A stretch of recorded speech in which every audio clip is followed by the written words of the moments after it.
Selamat datang di Bicara Saham. Saya Ale. Di channel ini, kita akan belajar bersama tentang berbagai berita, analisa, serta tips dan trik dari pasar modal yang mudah dipahami dan diterapkan dalam kehidupan sehari-hari.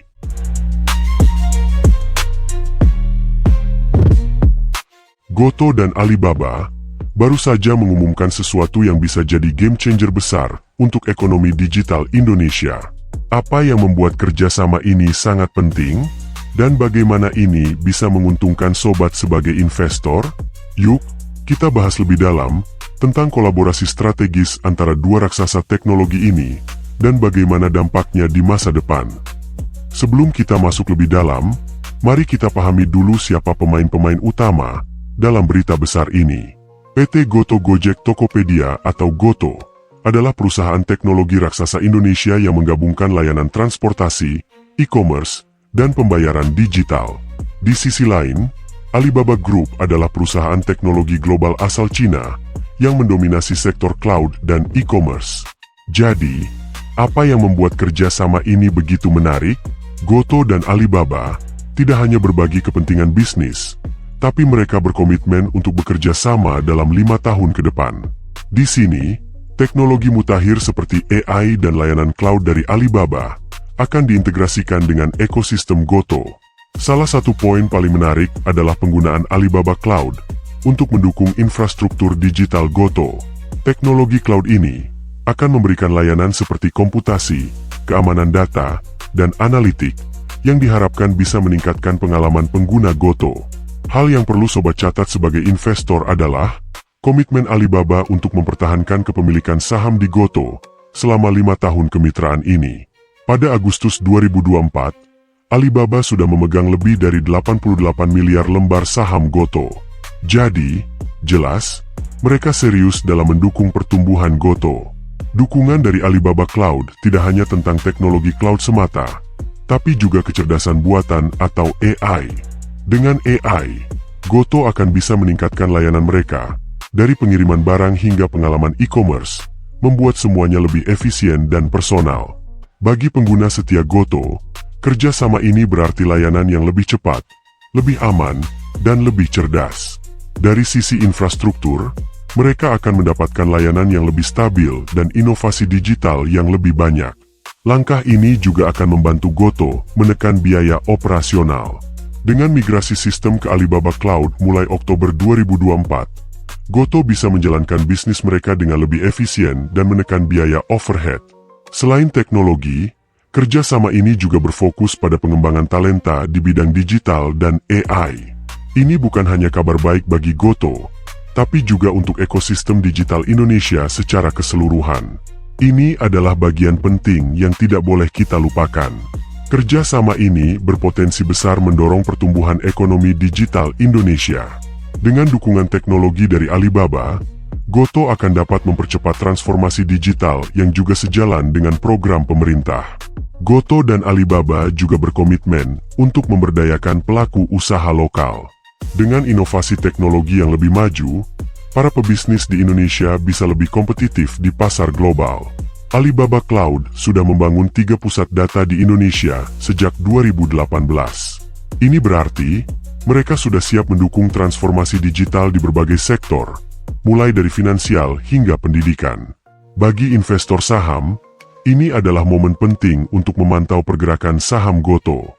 Dengan kemitraan strategis ini, ada potensi besar bahwa valuasi Gotoh akan meningkat dalam beberapa tahun ke depan. Gotoh punya potensi untuk menjadi perusahaan teknologi terdepan di Asia Tenggara, terutama dengan dukungan dari Alibaba. Jika sobat seorang investor jangka panjang, ini bisa menjadi salah satu saham yang layak dipertimbangkan. Namun, tentu saja, seperti semua investasi, ada risiko yang harus dipertimbangkan. Fluktuasi pasar dan perkembangan teknologi bisa mempengaruhi performa saham Gotoh dalam jangka pendek. Kolaborasi ini tidak hanya fokus pada teknologi, tetapi juga menciptakan dampak sosial yang lebih luas. Mereka ingin membangun ekosistem yang inklusif, memberikan nilai tambah, bukan hanya untuk perusahaan, tetapi juga untuk masyarakat. Kolaborasi ini juga mencerminkan tren besar yang sedang terjadi di Asia Tenggara. Dengan ekonomi digital yang berkembang pesat, Kerjasama antara perusahaan teknologi lokal dan global seperti ini akan semakin sering kita lihat. Dalam 5 tahun ke depan, kita bisa mengharapkan Goto dan Alibaba untuk terus berinovasi, menghadirkan layanan yang lebih baik, dan meningkatkan daya saing mereka di pasar internasional. Jika sobat belum mulai memperhatikan saham-saham teknologi Indonesia, ini adalah waktu yang tepat. Pasar sedang berkembang, dan kerjasama seperti ini akan menjadi pendorong utama pertumbuhan. Goto dan Alibaba baru saja membuka pintu untuk peluang besar di sektor teknologi dan investasi. Bagi sobat investor yang ingin berada di depan tren, inilah saatnya untuk memantau lebih dekat dan melihat bagaimana kerjasama ini berkembang. Tulis di kolom komentar, bagaimana menurut sobat sekalian tentang kerjasama Goto dan Alibaba ini.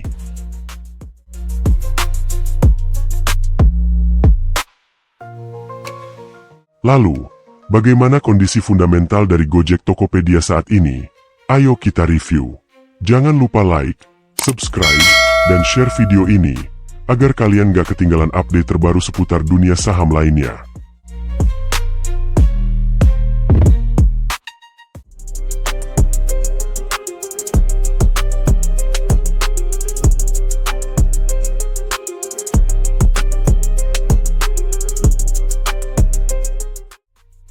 Di sisi lain, saat kita melihat lebih dalam ke laporan keuangan Goto, ada beberapa angka menarik yang bisa kita cermati. Salah satunya adalah penurunan nilai aset perusahaan. Pada Juni 2024, total aset Goto tercatat sebesar 46,3 triliun rupiah. Angka ini menurun dari 54 triliun rupiah pada Desember 2023, menunjukkan pengurangan sebesar 7,7 triliun rupiah. Mungkin sobat bertanya-tanya, apa yang menyebabkan penurunan signifikan ini? Penurunan nilai aset ini mencerminkan strategi efisiensi dan penataan ulang portofolio yang dilakukan oleh manajemen Goto. Mereka berfokus pada optimalisasi sumber daya dan pengurangan aset yang kurang produktif. Tidak hanya aset, ekuitas Goto juga mengalami penurunan. Pada Juni 2024, nilai ekuitas tercatat sebesar 33,5 triliun rupiah, turun dari 35,7 triliun rupiah pada Desember 2023. Penurunan ini sebesar 2,2 triliun rupiah menandakan adanya langkah-langkah strategis yang diambil oleh perusahaan untuk memperkuat struktur keuangannya. Meskipun angka-angka ini terlihat menurun, mereka sebenarnya menggambarkan penyesuaian yang diperlukan untuk memastikan Goto tetap kompetitif dan efisien di pasar yang semakin ketat. Penurunan ekuitas ini bisa jadi merupakan bagian dari upaya restrukturisasi dan investasi ulang yang dilakukan perusahaan. Jadi, apa arti semua ini bagi masa depan Goto? Dengan penurunan aset dan ekuitas, Goto tampaknya sedang mempersiapkan diri untuk menghadapi tantangan yang lebih besar dan meraih peluang baru. Ini adalah bagian dari strategi jangka panjang mereka untuk memastikan pertumbuhan yang berkelanjutan dan mengoptimalkan nilai bagi pemegang saham. Bagaimana Goto akan terus beradaptasi dan berkembang di masa depan? Itulah yang membuat kita semua penasaran dan menunggu perkembangan berikutnya. Dan ada kabar baik lainnya, penjualan bersih Goto mengalami peningkatan yang signifikan. Pada semester pertama 2024, pendapatan bersih Goto bertambah 12,4%, dari 6,8 triliun rupiah menjadi 7,7 triliun rupiah. Angka ini bukan hanya sekedar statistik, tetapi bukti nyata dari pertumbuhan dan adaptasi Goto dalam menghadapi tantangan pasar. Peningkatan pendapatan bersih ini mencerminkan kepercayaan pelanggan yang semakin tinggi terhadap layanan yang disediakan oleh Goto. Dengan berbagai inovasi dan layanan yang terus ditingkatkan, Goto berhasil menarik lebih banyak pengguna, memperluas basis pelanggan mereka, dan meningkatkan transaksi di berbagai platform. Tidak hanya pendapatan yang meningkat, tetapi Goto juga berhasil mengurangi liabilitas mereka secara signifikan. Pada Desember 2023, liabilitas Goto tercatat sebesar 18,3 triliun rupiah. Namun, pada Juni 2024, liabilitas ini berhasil ditekan menjadi 12,8 triliun rupiah, sebuah penurunan yang luar biasa. Penurunan liabilitas ini menunjukkan komitmen Goto untuk mengelola keuangan dengan lebih efektif dan efisien. Dengan mengurangi liabilitas, Goto berhasil memperkuat posisi keuangan mereka, membuat perusahaan lebih stabil dan siap menghadapi berbagai tantangan di masa depan. Jadi, Apa yang bisa kita harapkan dari Goto ke depannya? Dengan peningkatan pendapatan bersih dan pengurangan liabilitas, Goto berada dalam posisi yang sangat kuat untuk terus berkembang dan menghadirkan lebih banyak inovasi. Ini adalah tanda-tanda positif bahwa Goto akan terus menjadi pemain utama di industri teknologi dan layanan digital. Bagaimana strategi berikutnya dari Goto? Apa inovasi baru yang akan mereka luncurkan? Semua pertanyaan ini membuat kita semakin penasaran untuk mengikuti perkembangan mereka. Keberhasilan Goto dalam memperbaiki total liabilitasnya sebesar 5,51 triliun rupiah atau setara dengan 29,97% menjadi salah satu pencapaian penting dalam memperkuat posisi keuangan perusahaan. Penurunan ini terutama disebabkan oleh penurunan utang escrow dan lain-lain sebesar 3,08 triliun rupiah. Utang tersebut sebagian besar berasal dari platform Tokopedia. Menariknya, mulai 1 Februari 2024, PT Tokopedia telah didekonsolidasi dari laporan keuangan Goto. Apa yang menyebabkan ini terjadi? Perubahan besar ini dikarenakan penyelesaian perjanjian pengambil bagian saham sebagai bagian dari investasi strategis TikTok kepada PT Tokopedia pada tanggal 31 Januari 2024. Investasi ini mengubah struktur kepemilikan dan operasional Tokopedia, menjadikannya bagian dari kemitraan strategis antara Tokopedia dan TikTok. Dalam laporan keuangan konsolidasi Goto, penurunan saldo utang escrow dan lain-lain ini dikategorikan sebagai transaksi non-operasional dan one-off. Artinya, meskipun ini adalah pengurangan yang signifikan dalam utang, tidak ada dampak langsung terhadap kinerja operasional Goto. Jadi, apa arti semua ini bagi masa depan Goto? Dengan berkurangnya total liabilitas dan perbaikan dalam struktur keuangan, Goto memiliki ruang yang lebih besar untuk berinovasi dan berinvestasi dalam layanan baru. Ini adalah indikasi kuat bahwa Goto sedang mempersiapkan diri untuk pertumbuhan yang lebih besar di masa mendatang. Bagaimana strategi berikutnya dari Goto untuk memanfaatkan posisi keuangan yang lebih kuat ini? Apa langkah-langkah baru yang akan mereka ambil untuk terus memimpin di industri teknologi dan layanan digital? Di sisi lain, ada peningkatan pada beban pokok pendapatan Goto. Dari 2,5 triliun rupiah pada semester pertama 2023, beban pokok ini bertambah menjadi 3,7 triliun rupiah pada semester pertama 2024. Kenaikan ini mencerminkan ekspansi operasional yang dilakukan oleh Goto untuk memenuhi permintaan yang meningkat. Namun, jangan salah mengartikan peningkatan beban pokok pendapatan ini. Meskipun ada peningkatan biaya, ini adalah tanda bahwa Goto terus memperluas layanannya dan berinvestasi dalam kualitas pelayanan yang lebih baik bagi penggunanya. Setiap biaya tambahan ini diiringi dengan peningkatan pendapatan dan efisiensi yang lebih tinggi. Dan kabar baiknya adalah, meskipun ada peningkatan beban pokok pendapatan, rugi usaha Goto menurun drastis. Dari 6,1 triliun rupiah pada semester pertama 2023, rugi usaha berkurang menjadi 1,7 triliun rupiah pada semester pertama 2024. Penurunan yang signifikan ini menunjukkan efektivitas strategi efisiensi yang diterapkan oleh perusahaan. Bagaimana Goto bisa mencapai penurunan rugi usaha sebesar ini? Ini adalah hasil dari serangkaian inisiatif efisiensi yang dilakukan oleh manajemen, termasuk penurunan beban penjualan dan pemasaran, optimalisasi operasional, serta peningkatan pendapatan bersih. Semua ini adalah bagian dari upaya Goto untuk mencapai kinerja keuangan yang lebih sehat. Penurunan rugi usaha ini juga membuka peluang bagi Goto untuk lebih fokus pada inovasi. Dengan rugi usaha yang semakin kecil, Goto memiliki ruang yang lebih besar untuk berinvestasi dalam proyek-proyek strategis yang dapat mendorong pertumbuhan di masa depan. Jadi, apa langkah selanjutnya bagi Goto? Dengan peningkatan efisiensi dan penurunan rugi usaha, Goto berada pada jalur yang tepat untuk mencapai profitabilitas. Bagaimana mereka akan memanfaatkan posisi keuangan yang lebih kuat ini?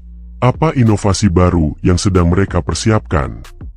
Selain itu, Goto juga berhasil menurunkan beban umum dan administrasi mereka.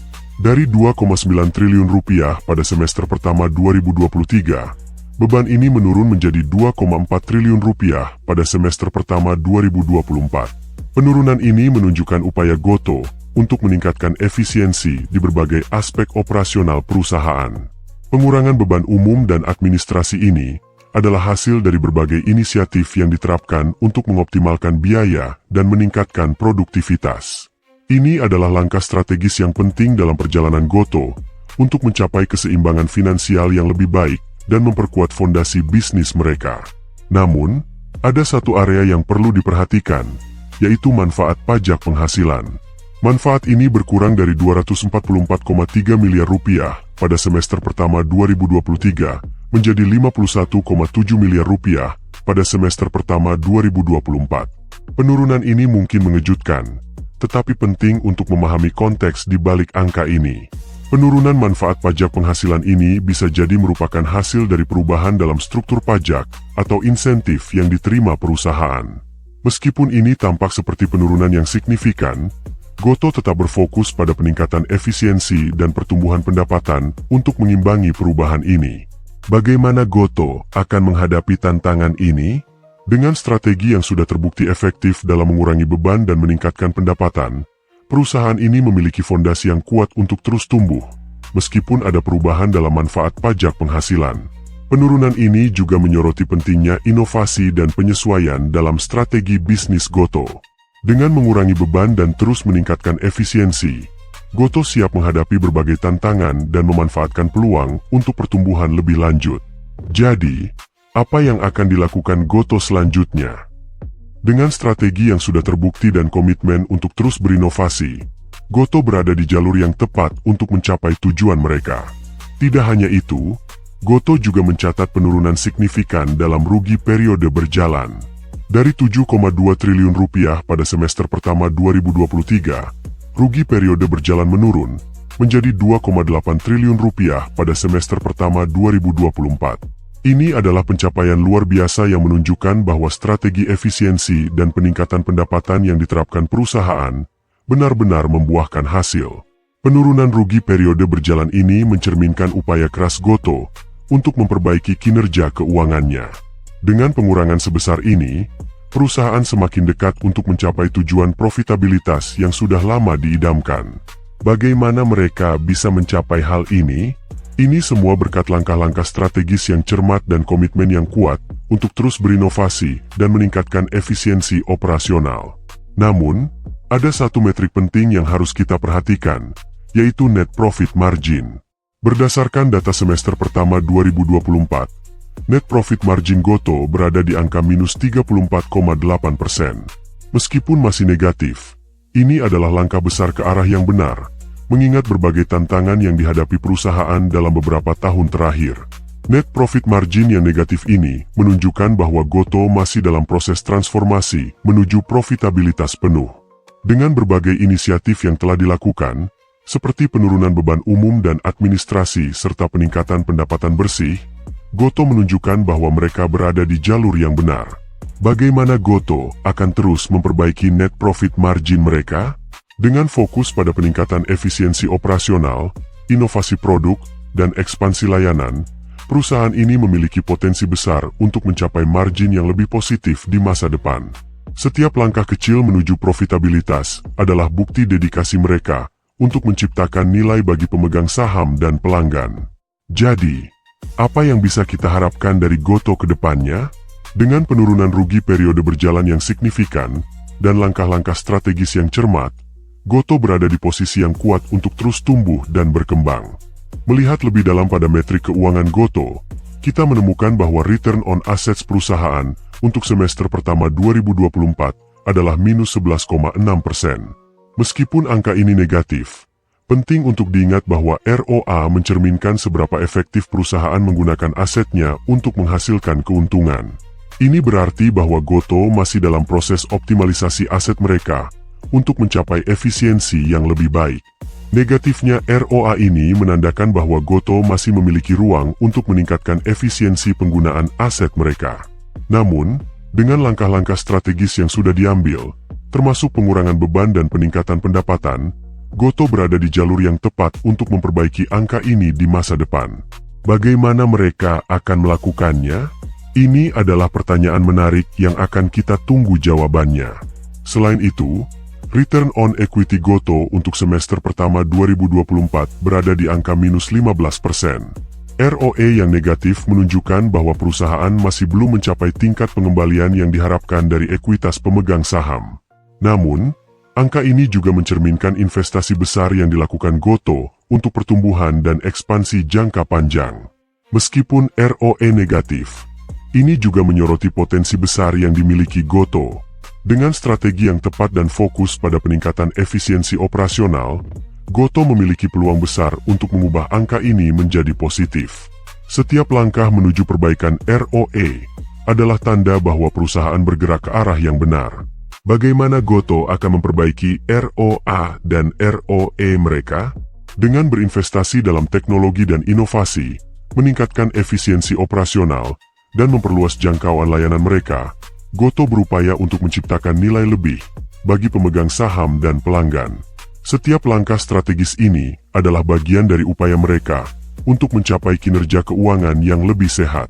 Perjalanan Gotoh menuju profitabilitas penuh masih panjang, tetapi setiap langkah maju adalah bukti komitmen dan dedikasi mereka. Bagaimana mereka akan menghadapi tantangan dan memanfaatkan peluang di masa depan? Selanjutnya, mari kita lihat debt to equity ratio Gotoh yang saat ini berada di angka 35,7%. DER ini menunjukkan bahwa untuk setiap Rp1 ekuitas, Gotoh memiliki Rp0,35 dalam bentuk utang. Angka ini relatif sehat dan menunjukkan bahwa perusahaan tidak terlalu bergantung pada utang untuk membiayai operasinya. Namun, apa yang sebenarnya berarti bagi masa depan Gotoh? DER yang rendah ini memberikan fleksibilitas keuangan yang lebih besar bagi Gotoh. Dengan utang yang tidak terlalu tinggi, perusahaan memiliki ruang untuk mengambil langkah-langkah strategis tanpa terbebani oleh kewajiban finansial yang besar. Apakah ini berarti Gotoh siap untuk melakukan ekspansi lebih lanjut atau berinvestasi dalam inovasi baru? Ini adalah hal yang patut kita tunggu-tunggu. Selain itu, current ratio Gotoh saat ini berada di angka 301,9%. Angka ini menunjukkan bahwa Gotoh memiliki likuiditas yang sangat kuat, dengan aset lancar yang jauh melebihi kewajiban lancarnya. Dengan kata lain, Gotoh memiliki cukup aset likuid untuk menutupi kewajiban jangka pendeknya lebih dari 3 kali lipat. Current ratio yang tinggi ini menandakan bahwa Gotoh berada dalam posisi keuangan yang sangat kuat untuk menghadapi tantangan jangka pendek. Dengan likuiditas yang sangat baik, perusahaan siap untuk menangani kebutuhan operasional sehari-hari, menghadapi fluktuasi pasar, dan mengejar peluang pertumbuhan tanpa khawatir akan keterbatasan likuiditas. Jadi, apa arti semua angka ini bagi Gotoh ke depannya? Dengan debt to equity ratio yang rendah dan current ratio yang sangat tinggi, Gotoh memiliki fondasi keuangan yang kokoh untuk terus berkembang. Perusahaan ini tidak hanya siap menghadapi tantangan, tetapi juga siap memanfaatkan peluang besar yang ada di pasar. Dengan semua indikator keuangan yang menunjukkan arah positif, kita bisa mengharapkan Gotoh untuk terus membuat terobosan dan memberikan nilai lebih bagi pemegang saham dan pelanggan. Bagaimana langkah mereka berikutnya? Bagaimana mereka akan memanfaatkan posisi keuangan yang kuat ini untuk mencapai tujuan jangka panjang mereka? Semua ini membuat kita semakin penasaran dan tertarik untuk terus mengikuti perkembangan mereka. Perlu kita perhatikan juga bagaimana Gotoh mengelola arus kas mereka. Untuk semester pertama 2024, arus kas yang digunakan untuk aktivitas operasi tercatat sebesar Rp598,7 miliar. Meskipun terlihat signifikan, apa arti sebenarnya dari angka ini untuk kestabilan dan pertumbuhan Gotoh? Arus kas operasi ini menunjukkan seberapa efektif perusahaan dalam menghasilkan uang dari aktivitas bisnis utamanya. Meskipun angka ini mencerminkan aliran kas yang digunakan dalam operasi sehari-hari, penting untuk mempertimbangkan bagaimana Gotoh mengelola arus kas mereka secara keseluruhan.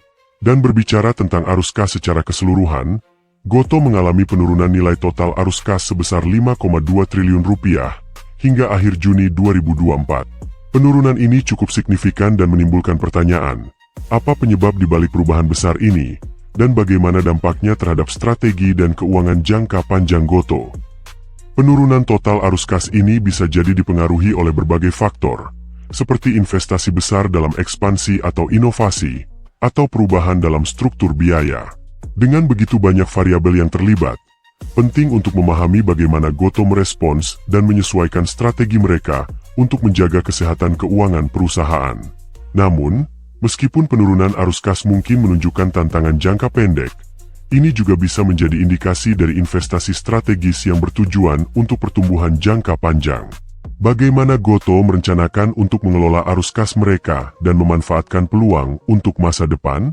Ini adalah hal yang menarik untuk diperhatikan. Jadi, dengan perubahan dalam arus kas ini, bagaimana Goto akan menavigasi tantangan dan memanfaatkan peluang di pasar? Apakah langkah-langkah strategis mereka akan menghasilkan keuntungan di masa depan? Menelisik lebih dalam ke penggunaan kas Goto, kita menemukan bahwa mereka mengalokasikan sebesar 10,5 triliun rupiah untuk aktivitas investasi selama semester pertama 2024. Angka ini bukanlah jumlah yang kecil dan menandakan bahwa Goto tengah melakukan langkah besar dalam hal ekspansi dan pengembangan. Namun, bagaimana dampak dari investasi besar ini terhadap masa depan perusahaan? Investasi sebesar ini seringkali mencerminkan komitmen terhadap pertumbuhan jangka panjang dan inovasi. Mungkin ini adalah langkah strategis untuk memasuki pasar yang baru, meningkatkan kapabilitas teknologi, atau memperluas lini produk mereka. Apa sebenarnya yang diharapkan dari investasi besar ini, dan bagaimana dampaknya terhadap posisi Goto ke depan? Ini adalah hal yang menarik untuk diteliti lebih lanjut. Di sisi lain, Goto mencatat pendapatan kas dari aktivitas pendanaan senilai 5,8 triliun rupiah. Pendapatan kas ini menunjukkan bahwa perusahaan juga memperoleh sumber daya finansial dari berbagai bentuk pendanaan yang dapat mendukung berbagai inisiatif dan proyek. Apa yang akan dilakukan Goto dengan tambahan kas ini? Bagaimana mereka akan memanfaatkannya untuk mengoptimalkan hasil dari investasi yang telah dilakukan? Pendapatan kas dari aktivitas pendanaan ini dapat menjadi indikator bahwa Goto berhasil menarik minat investor dan mendapatkan dukungan finansial yang diperlukan untuk mempercepat pertumbuhan mereka. Dengan aliran kas yang stabil dari pendanaan, perusahaan berada dalam posisi yang baik untuk memanfaatkan peluang yang ada dan mengatasi tantangan yang mungkin muncul. Jadi, bagaimana Goto akan menyusun strategi mereka untuk mengelola kas yang diperoleh dari investasi dan pendanaan ini? Apakah mereka akan menggunakan dana ini untuk inovasi yang akan mengubah lanskap industri atau memperkuat posisi mereka di pasar? Semua ini meninggalkan kita dengan rasa penasaran yang mendalam tentang langkah-langkah berikutnya dari Goto. Sobat, sampai di sini video kita kali ini. Bagaimana? Apakah kamu sudah mendapatkan insight yang bermanfaat? Jangan mudah menyerah dan teruslah belajar. Jika sobat memiliki pertanyaan atau ingin request topik pembahasan selanjutnya, silahkan tinggalkan komentar di bawah. Jangan lupa like, share, dan subscribe channel ini untuk mendapatkan lebih banyak konten edukasi pasar modal yang bermanfaat. Terima kasih sudah menonton, dan sampai jumpa.